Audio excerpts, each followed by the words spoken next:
Okay, so today we'll talk about the series parallel resonant converters. The series parallel resonant converters, you'll find if we compare them with the parallel resonant converter and the series resonant converters, the DC to DC, you'll find that we have taken the advantage of both series resonant converter and the parallel resonant converters. At the end of the lecture, we'll see what are the advantages in this converter.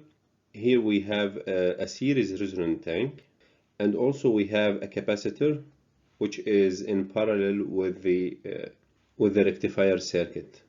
Okay, and because we have a capacitor on the output, here we have inserted a inductor, and we assume that this inductor gives a ripple-free current, which means the output current will be constant, and then the input current that is coming to the rectifier circuit will be something like this: plus I out and minus I out.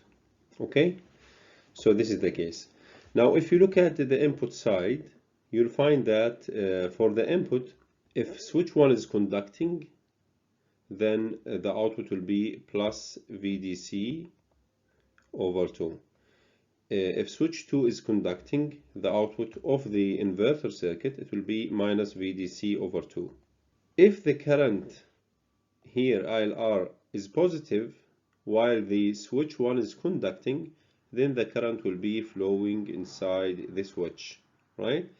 If the current is negative, then the current will be flowing inside the diode. Okay, so this is the case. The opposite will happen if we conducted switch 2. So when switch 2 is conducting, so the output is minus VDC over 2, and if the current is negative, then it will be flowing inside the switch. If the current is positive, so the current will be flowing inside the diode. So this is the general operation for the inverter circuit. On the rectifier circuit, as we said, we have a current here. We assume that this current is constant because it's inductor, ripple free. We assume that we have a large inductor, a large filter, and the input current that is coming to the circuit is plus minus I out. If the current is plus I out, then it will be flowing inside diode R1 and diode R2. If the current is negative, then it will be inside these two diodes, 3 and 4. Okay, I think it's clear. We have repeated this one many times for the inverter and the rectifier. But now we will replace this circuit, which is the new thing is just the resonant tank here. Okay, it's different. We can replace this with an AC power source. Okay, and we can replace the output side with a current source, which is plus minus I out. Okay, and ultimately we can remove the whole circuit and replace it with an equivalent resistance, RE, right? Let's see how we can do this. So we said that this is VAB, these 2 points, the input side A and B, and these are VCD, this is C and D. So what we need to do is to find the relation between the input and the output, right? To find the voltage gain, right? So here we can say that VCD over VAB is equal to how much? Now we have capacitor on the output, right? And equivalent resistance. Here we have equivalent resistance, RE. So we can find the combination between these two. And also here we have a series network, L and C. So we can say that this capacitor with the resistor, this is the equivalent resistance, right? And here we have the reactance XCP, for example, okay, for this capacitor. And here we have the inductor, which is how much? LXL, and the capacitor is equal to how much? XCS, right? XCS, the series one, and this is the parallel one. Okay, so we can say that this impedance over the total impedance, it will be how much? Voltage divider again, VCD over VAB, right? So here we can say that here minus J XCP, the equivalent, times RE over RE minus J XCP, the parallel capacitor, and this will be minus again J, the same value, XCP times the equivalent resistance over RE minus J XCP, okay, plus this series network, this series capacitor and inductor, which is JXL minus JXCS. Now this is the whole relationship. Now our job is to simplify this equation, okay?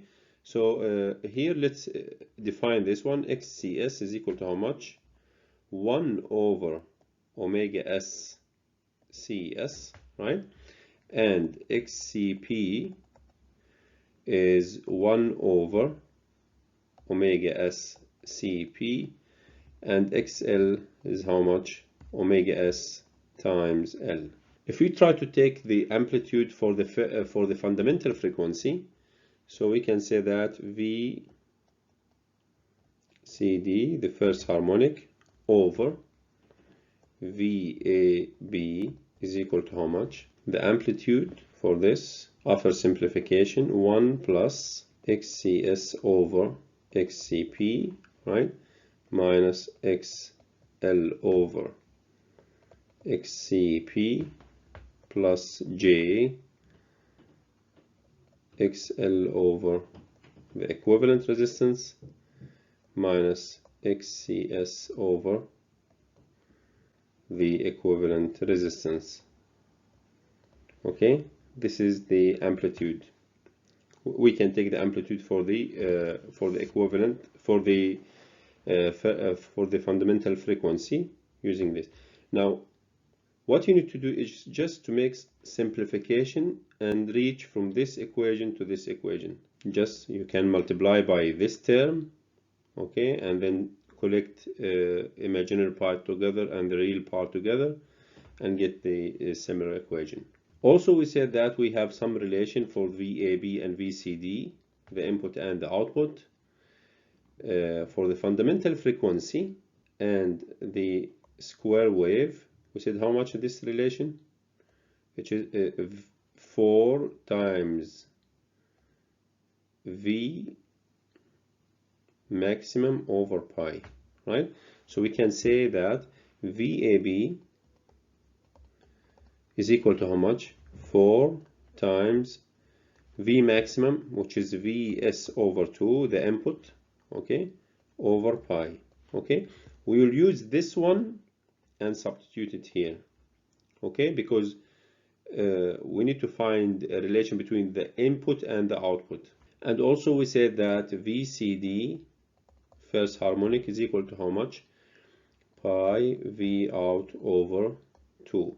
And this came from when you have, this is Vmax for the rectifier is equal to how much? The average for the rectifier is 2 Vmax over pi, right? So this also came from this equation or from this relation. Now let's substitute these two values, this one and this one, here in this equation and find the relation.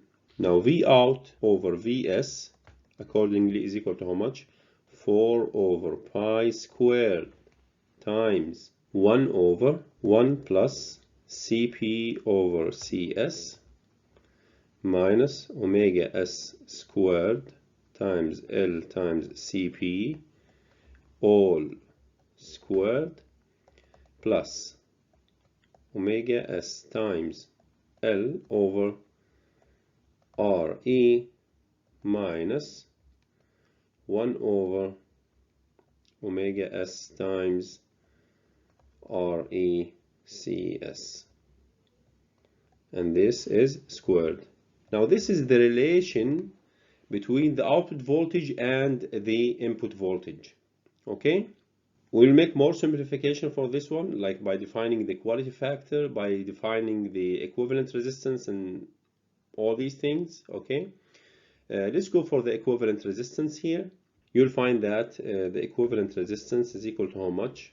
VCD1 over ICD1, the fundamental frequency, okay, and this is equal to how much? Pi V out over 2, same relation, and this is 4I out over pi, okay, and this will be how much?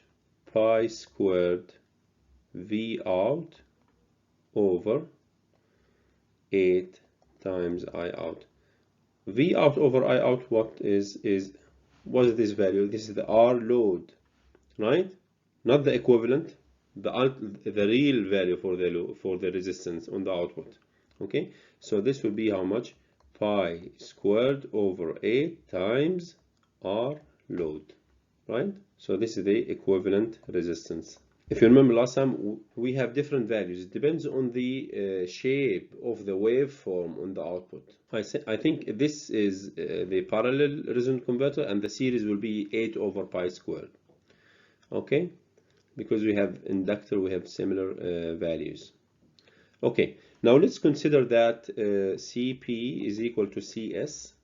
Okay, if we select these two capacitors with the same value, okay, and define Q as the omega naught L over the equivalent resistance, okay, and from this we can say that L is equal to how much? REQ over omega naught. Now here just an important note. Now when we defined initially the resonant frequency, we define it according to what? According to, we said the resonant frequency is the frequency in the series resonant converter, for example, on the series RLC circuit, that makes L and C acts as a short circuit, okay, and this makes the highest power, right, the highest power transfer, right, and that's why we define the V out over V in to be maximum according to this definition for the series resonant converter and the traditional series and the traditional parallel resonant converter, right? For the series, we make them short circuit, we get the highest power. For the parallel, we make them open circuit, also we get the highest power or the highest gain, right? And from these definitions, we define the Q factor, we defined other things, right? Now, when we go to more complicated circuit like this one, the series parallel, where the capacitor inductor are not all in series or not all in parallel, so we can see that we have here, we have a combination, we have capacitor and inductor in series, and then we have a capacitor on parallel with the load, right? So here we need to make sure that all combination here bring the maximum gain, right? You will find that at certain points, because we define this Q as omega naught L over RE, okay, at certain point you'll get the maximum at the predefined resonant frequency, okay? But if we change the Q factor, you'll find that this maximum will not be at resonant frequency anymore, to be at different frequency. But the question is this the resonant frequency or different than the resonant frequency? Okay, anyways, in order not to make complications, we'll keep the same definitions. We'll keep the Q factor same definition as we had before. We'll keep the resonant frequency the same as we have before. We'll not keep changing the definition of the resonant frequency, right? And we'll draw the curves and see when the maximum occurs, okay? If the maximum occurs at a frequency that is higher than the resonant frequency, then we just say that, okay, the maximum occurs at this point, We don't care much about the names, right? So this is the point. So now we'll give Q to be omega naught L over RE, and L accordingly is equal to how much? RE times Q over omega naught. Similarly, we can say that Q is equal to how much? As before, 1 over omega naught times C times the equivalent resistance, and C is equal to how much? 1 over RE Q omega naught. So we can use these two equations and put them here in this equation, okay, and make more simplification. Now what we can do, actually, if you try to substitute by the Q factor values and the capacitors and the inductors, you'll find that V out over Vn is equal to how much? 4 over pi squared times 1 over 2 minus omega s over omega naught squared, all squared, plus Q squared times omega s over omega naught minus omega naught over omega s, all squared. This is the relation between the output voltage and the input voltage for the series parallel resonant converter. Now what I have done, actually, I went to Matlab and wrote a code and draw this relation. You will find that the peaks here are different. Like at certain point, when the Q factor is high, okay, as if we magnifying this relationship, omega s over omega naught minus omega naught over omega s, which is similar to the series resonant converter, the original definition. Okay, so you'll find when Q is high, as if we magnifying this term and neglect this term, you'll find that the resonant occurs at the resonant frequency. So this will be exactly omega naught, okay, or very close to omega naught when Q is high.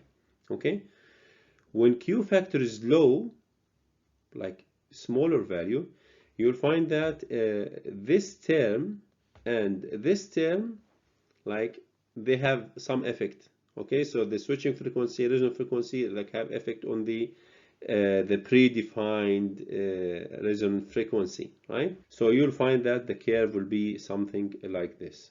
So the maximum occurs at a higher frequency, not at the resonant frequency. Okay, here the same thing, and so on. So you'll find that the resonant frequency, the peak, the gain will be higher if we decrease the Q factor. Let me show you some clearer figure here. So here, if you look at this figure, you'll find that here we have V out over Vn when Q is 20. Okay, Q is high, 20. And when we decrease the Q, you'll find that we have different peaks. Okay, here we have a smaller Q, which is 0.3, and here Q is 20. The question is, what is the benefit? What we can do with these curves? Now, if you care much about the high gain, okay, so definitely you need to go for smaller Q factor, okay, because you need to achieve higher gain, right? At this point, for example, okay.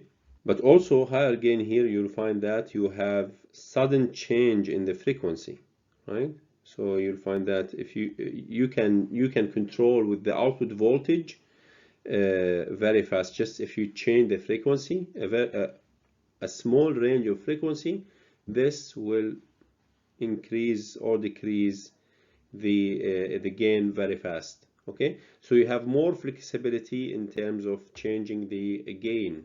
But if you look at this curve, for example, here, to change the gain from this point to this point, you'll find that you need to spend a wide range of frequencies, okay, to change this gain. Okay, so you need to balance, you need to see what is the application, what you need to do with this, and decide.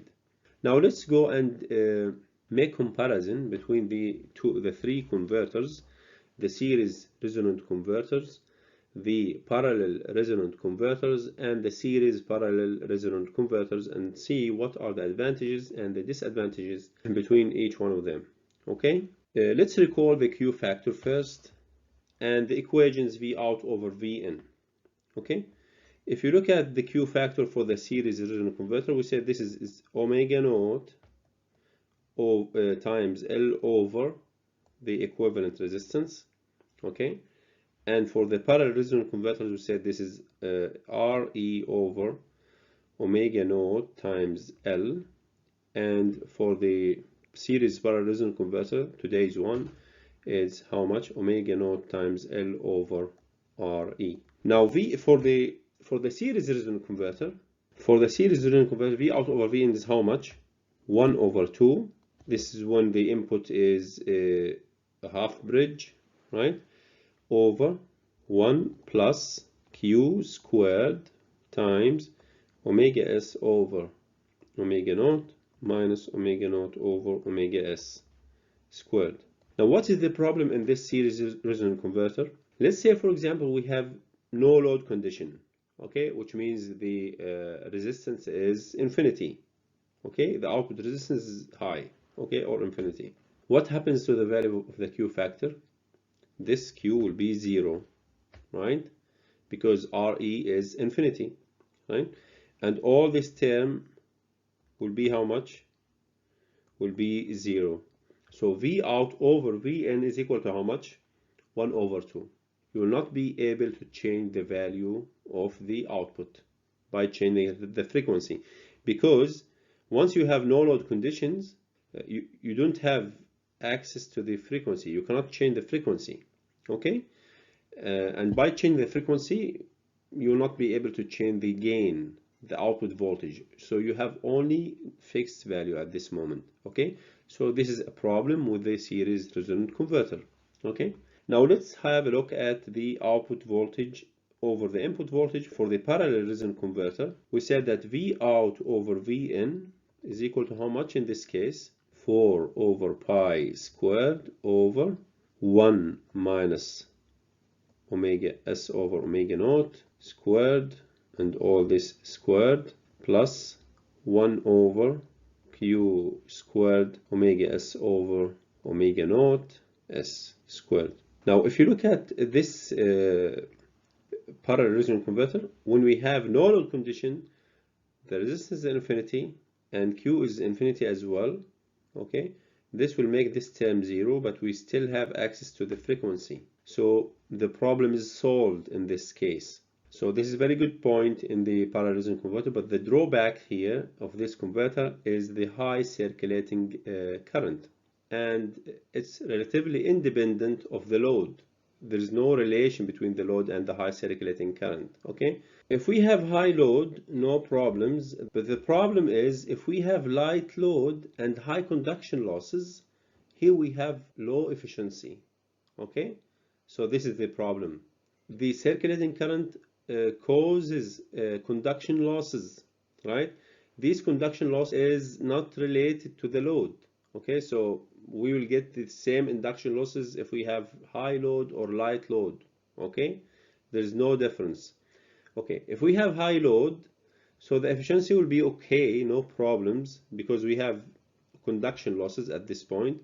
But if we have light load, so the efficiency will be very low at this point. So this is the drawback of this converter. Now let's have a look at the series parallel resonant converter. V out over V in is how much in this case? 4 over pi squared all over 2 minus omega x squared. This is the normalized frequency. We say over omega s over omega naught, it's omega x squared plus q squared omega x minus 1 over omega x squared.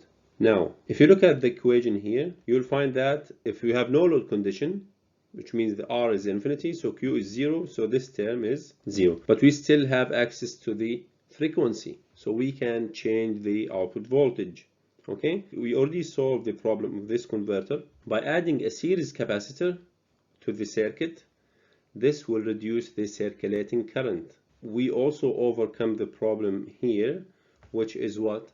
which is the high circulating current. So for the series parallel resonant converter, this converter combines the advantages of the series and the parallel resonant converter. Okay, the output is controllable for no load or light load conditions, and the light load efficiency is relatively high, okay, compared to the parallel resonant converter. Now let's have a look at the figures here. So these are the differences. For this one here, for the series, you'll find that because initially we defined the omega naught at the peak, you'll find that for omega naught the peak occurs all the time. For this one, you'll find that we have the peak is changing, and also for the series parallel, the peak also is changing. Just this is a general view comparison between the three converters. Let's have a look at one question here. Okay, the example says we have a series parallel resonant converter similar to what we have today, and this series parallel resonant converter has like the filter component that we have. It's a ripple free, which means the output current is constant, and we can consider the input of the rectifier circuit as a square wave. We need to find the output voltage of the series parallel resonant converter, and this is operating at 60 kilohertz. So we understand that switching frequency is 60 kilohertz. The input voltage is 100 volt, LR is equal to 100 microhenry, CP and CS is equal to 0.1 microfarads, and the load resistance is equal to how much? 10 ohms. First of all, we need to find the switching frequency, omega S, which is equal to how much? 2 times pi times Fs, and this is 2 times pi times 60 kilohertz, which is how much? 377 kiloradian per second. We obtain this frequency in radian per second. Okay. Number two, we need to find the resonant frequency. Now again, the resonant frequency here, omega naught, it depends on the previous definition, the original definition, okay? Not on the maximum gain, okay? The original definition that is taken from the series and the parallel resonant converter, which is how much? L times CS. And this is equal to how much? 316 kiloradian per second. If you calculate this one, it will be how much in hertz? It will be 50.3 kilohertz. Okay, so this is the resonant frequency. Now this is the resonant frequency will have the maximum at certain point. Okay, but not necessarily all the time. When we change the Q factor at high Q factor, because we magnify, again, we magnified the resonance characteristics. But if we move and use a smaller Q factor, you'll find that the maximum is not necessarily at the resonant frequency, right? So here, Q is equal to how much? Omega naught L over R. I would say R equivalent, okay? And this is equal to how much? 2.563, okay? Now, if we try to calculate the normalized frequency, omega S, omega X, which is omega S over omega naught, how much? 60 over 50, right? Which is 1.192. So this is the normalized frequency. So we definitely we are operating at a frequency which is higher than the resonant frequency, right? Now you'll find some people that, okay, it's not necessary to get like a higher gain or a higher power, a higher efficiency at the resonant frequency. Yes, of course, but you need to define what is the resonant frequency. Again, you cannot say we cannot say that the resonant frequency is always better, because sometimes it depends on the converter. We already defined the resonant frequency on the series resonant converter, so sometimes it's not a fair comparison to give the same definitions when you go to series parallel or LLC converters. Of course, you'll get different values for resonant frequency, right, or for the higher power or higher efficiency, right? So omega x is how much? We said it's 1.192, okay? And from the equation that we just got here, V out over V in is equal to how much? Just simple calculation, 0.377. The input voltage is 100 volt. So from this we can say that V out is equal to how much? 100 times 0.377, which is 37.7 volt. So this is the output voltage. Now if you look at the figure here, I already have drawn this one on Matlab. You'll find that at 0.377, at this point, omega x is how much? 1.192. Okay, at this point. This 1.192 is how much? Is 60 kilohertz. And the gain here is how much? The voltage how much? 37 volt. So this is not the maximum. Okay, the Q is 2.5, so which means this curve. Let's try to operate at the resonant frequency. Like I want to operate at 50 kilohertz. Here at 50 kilohertz, you'll find that x value is 1, which means omega x is 1, which is right. We operate at the resonant frequency, but the voltage here is smaller than what we obtained just right now. So it's 0.4053, okay, which is not the peak when Q factor is equal to how much? 2.56 something, but it's the peak when Q is large. When Q is 20, you'll find this is very close to the peak value. Okay, so this is the key point here. Even it's not exactly the peak, but if you use a very large Q value, you'll find that this is the peak at the resonant frequency, or at very close to resonant frequency. Now let's have another experiment. Let's, for example, say we want to find the peak for this curve when Q is 2.563, and see how much is this value. Okay, here you can see that at the maximum when Q is 2.5 is equal to how much? 1.077, okay, which is greater than the previous value, greater than the 37, right? But also it's not at resonant frequency, it's at different frequency, which is how much? 0.4394. This frequency is equal to how much? 54.17 kilohertz. 54. So it's not 56, or 6 is not 60 kilohertz, and also is not 50 kilohertz, not the resonant frequency, but it's the peak, the frequency that obtained the peak at this certain Q factor. Okay, so what we need to do to make some compensation here, bring the Q factor and see what is the maximum for this Q factor. If you change the Q factor, then you need to change again, see what is the maximum. Okay, and see what you want. Do you want the maximum? Do you want to operate at the maximum gain or not? Okay, so this is the case. I'll stop here and I'll see you in the next lecture.